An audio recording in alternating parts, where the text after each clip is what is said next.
Hi, I'm Jennifer Martinez. I'm 32 years old, and I'm the woman who threw the New Year's Eve party where my boyfriend of 4 years kissed another woman at midnight. While everyone else was celebrating the start of 2024, I was watching David lock lips with my best friend's sister, Emma, right there in my living room, surrounded by the decorations I had spent 3 days putting up. What made this betrayal particularly stunning wasn't just the public nature of it. It was that David had spent the entire evening complaining about how much money I had wasted on the party. According to him, the champagne was too expensive, the catered appetizers were unnecessary, and the professional bartender was pure extravagance. Yet there he was, enjoying all of it while making out with a 24-year-old grad student who had contributed nothing but her presence to the evening. As I watched this scene unfold, surrounded by 50 of our closest friends and family members, I made a decision that would transform my life in ways I never imagined. Instead of causing a scene, instead of throwing them both out, instead of dissolving into tears, I smiled, raised my champagne glass, and made a toast that nobody saw coming. "Here's to 2024, I announced to the room, the year I finally stop funding other people's good times and start investing in my own happiness. What followed was 12 months of the most strategic, satisfying, and financially liberating year of my life. This is the story of how one kiss at midnight led to my complete transformation from generous girlfriend to independent woman, and how I discovered that sometimes the best revenge is simply removing yourself from the equation entirely. To understand how I reached that moment of clarity, you need to know about the 4 years that led up to David's midnight betrayal. When we met, I was a 28-year-old marketing director with a six-figure salary and a healthy relationship with money. David was a 30-year-old freelance graphic designer with irregular income and what he called a creative approach to financial planning. Initially, I found his laid-back attitude toward money refreshing. Unlike my previous boyfriends who were obsessed with spreadsheets and investment portfolios, David lived in the moment and prioritized experiences over accumulation. This philosophy was charming until I realized that all of his experiences were being funded by my bank account. Our relationship quickly developed a pattern where I paid for everything significant: dinners out, weekend trips, concert tickets, and even his share of utilities when he started staying at my apartment most nights. David contributed creativity, spontaneity, and frequent reminders about how much more fulfilling life was when you didn't obsess over every dollar. What started as me occasionally picking up the check evolved into a comprehensive arrangement where I funded our entire lifestyle while David focused on his art and personal growth. I paid for the apartment he essentially lived in, the groceries he ate, the streaming services he watched, and the gym membership he used daily. David contributed his presence, his creative insights, and his gratitude for having a girlfriend who got it. Over 4 years, I calculated that I had spent approximately $87,000 more than David on our shared expenses. This wasn't money I couldn't afford, my career was thriving, and I had always been a good saver. But I had unknowingly created a dynamic where David's financial comfort depended entirely on my generosity, while my financial goals took a backseat to funding his lifestyle. By year 3 of our relationship, the financial imbalance had created tensions that neither of us wanted to address directly. David's freelance work had become increasingly sporadic, partly because he was selective about projects that aligned with his creative vision, and partly because he had become comfortable with our arrangement. Meanwhile, my career had accelerated significantly. I'd been promoted to senior marketing director, was managing a team of 12 people, and was being considered for a VP position. The disparity in our professional growth created a dynamic where David felt increasingly insecure about his contributions, while simultaneously becoming more dependent on mine. "You're becoming obsessed with work," David would complain when I worked late or brought home projects.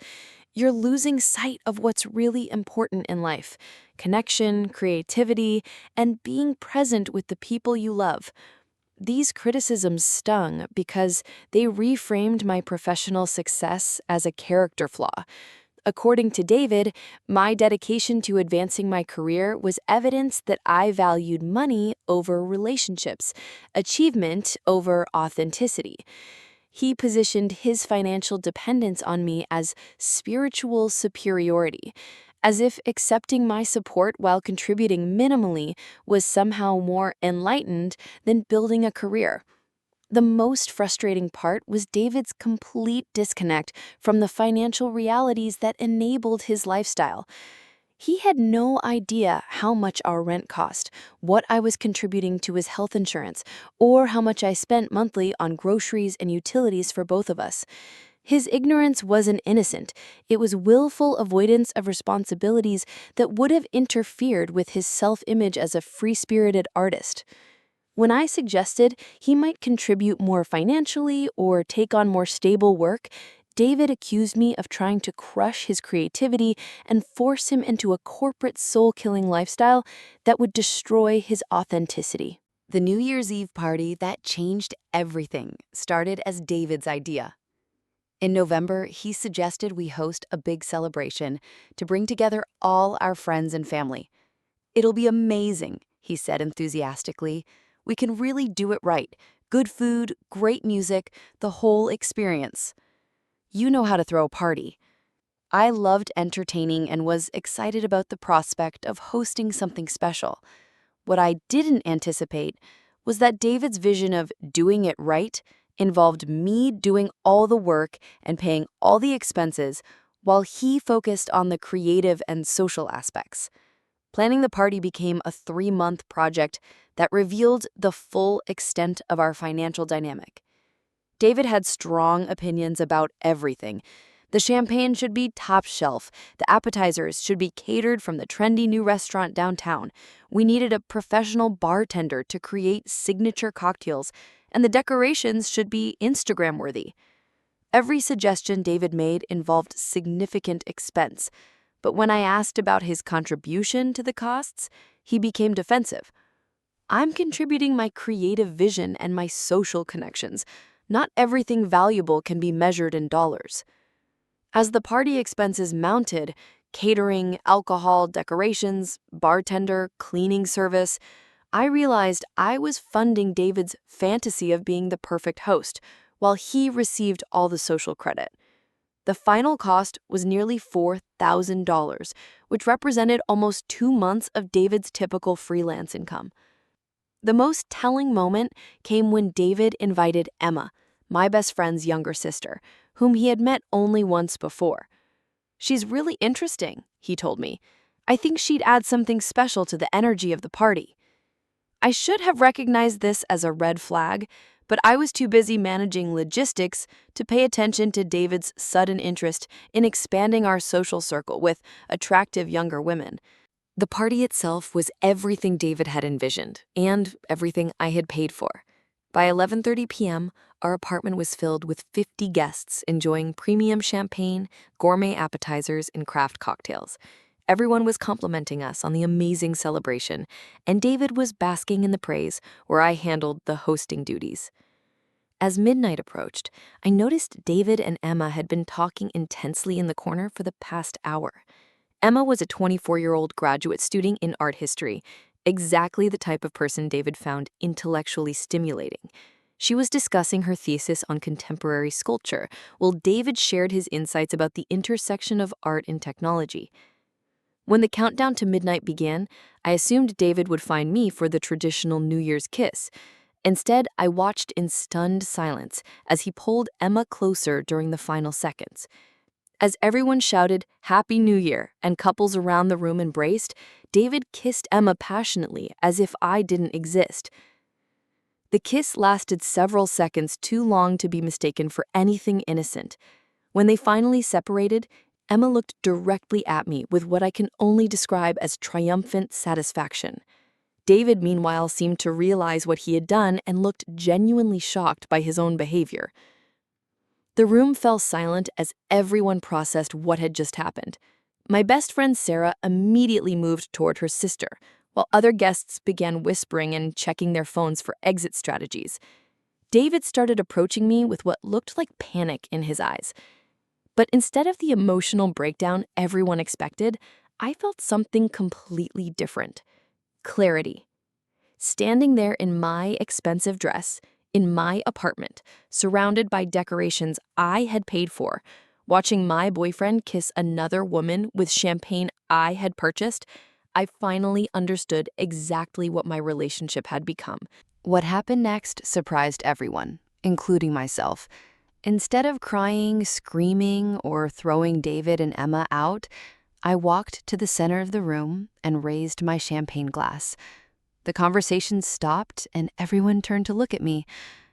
"I want to thank everyone for coming to celebrate New Year's Eve with us," I began, my voice steady and clear. "It's been an incredible evening, and I'm grateful to have such wonderful friends and family here to witness the start of what I know will be a transformative year." David looked confused, possibly hoping I hadn't seen what everyone else had witnessed. Emma appeared nervous, perhaps realizing that her moment of triumph might have consequences.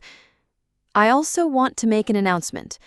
Effective immediately, I'm making some changes to how I invest my time, energy, and money. I've realized that I've been funding experiences and lifestyles that don't serve my own growth and happiness." I looked directly at David. "David, I think it's time for you to find your own place and your own way of funding your creative pursuits. I'm sure Emma will be happy to help you explore new opportunities for support and inspiration." The room was completely silent, except for the sound of someone's phone buzzing.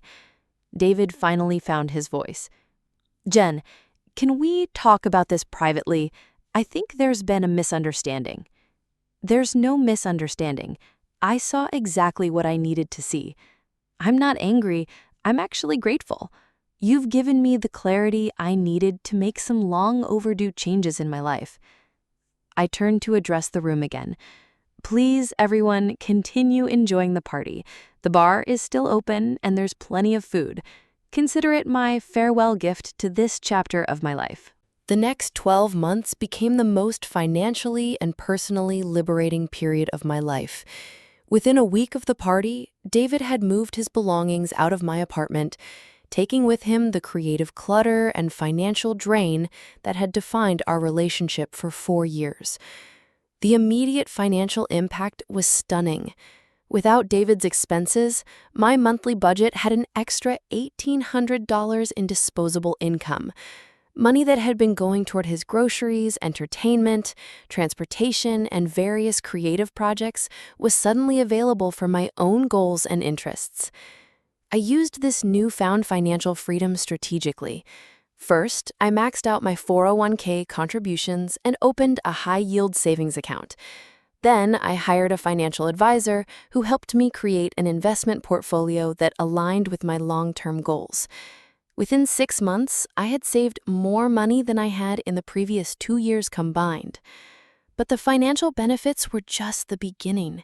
Without the emotional energy required to manage David's moods, insecurities, and constant need for validation, I threw myself into my career with renewed focus. The VP position I had been considered for became available in March, and I was promoted with a $35,000 salary increase. I also rediscovered interests I had abandoned during my relationship with David. I enrolled in a photography class, joined a hiking group, and started traveling solo to places I had always wanted to visit. Each experience was funded by my own money and chosen according to my own interests, without having to consider someone else's preferences or financial limitations. The most unexpected benefit was the clarity I gained about what I actually wanted in a relationship. Living alone and funding only my own lifestyle, I realized how much energy I had been putting into managing David's emotional and financial needs. I had been so focused on supporting his dreams that I had lost sight of my own. 6 months after the party, I learned through mutual friends that David and Emma had broken up. Apparently, Emma had expected their relationship to evolve quickly, but David's financial instability made it impossible for them to do the things she wanted to do. Without me subsidizing his lifestyle, David couldn't afford the restaurants, concerts, and weekend trips that had characterized our relationship. David reached out to me several times, first with apologies and explanations, then with suggestions that we might work things out. But I had moved on completely. The woman who had been willing to fund someone else's dreams for 4 years no longer existed. By December 2024, as I prepared to host my second New Year's Eve party, I reflected on the transformation that had begun with that midnight kiss. This year's celebration would be different, smaller, more intimate, and attended only by people who contributed meaningfully to my life. The party cost less than half of what I had spent the previous year, but it was infinitely more satisfying because every dollar came from my own choice rather than obligation. As midnight approached, I stood in my apartment, now fully my own space, surrounded by friends who valued me for who I was rather than what I could provide. When the countdown began, I raised my glass to toast not just the new year, but the woman I had become, independent, financially secure, and finally free to invest in my own happiness. As I sit here writing this story on New Year's Day 2025, I want to share the actual financial impact of removing David from my life, because numbers don't lie the way emotions sometimes do.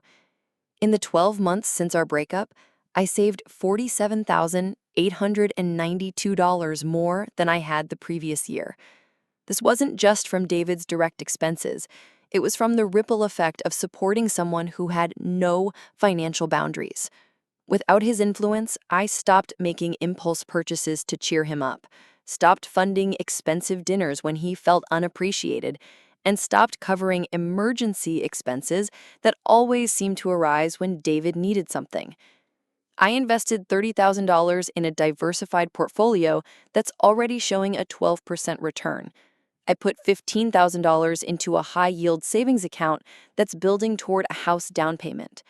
The remaining money went toward experiences that actually enriched my life: a photography workshop in Iceland, a financial planning course, and a home office setup that's helped advance my career.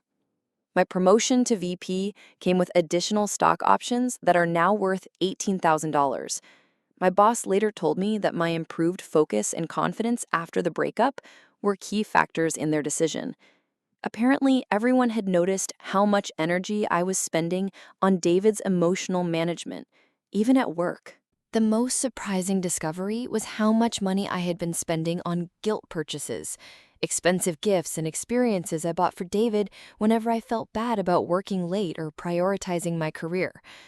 These purchases, which I had rationalized as investments in our relationship, totaled nearly $8,000 in 2023 alone. David, meanwhile, moved back in with his parents after Emma broke up with him. According to mutual friends, he's been struggling to adjust to life without financial support. He took a part-time job at a local art supply store, but still talks about it as temporary while he waits for his creative career to take off. 3 weeks ago, David sent me a text message. "I've been doing a lot of thinking about us. I realize now how much you contributed to my life, and I took it for granted. Could we meet for coffee? I'd like to discuss the possibility of working things out." I read the message, smiled, and deleted it without responding. The woman who would have immediately agreed to that coffee meeting, hoping to fix things, ready to give him another chance, no longer exists.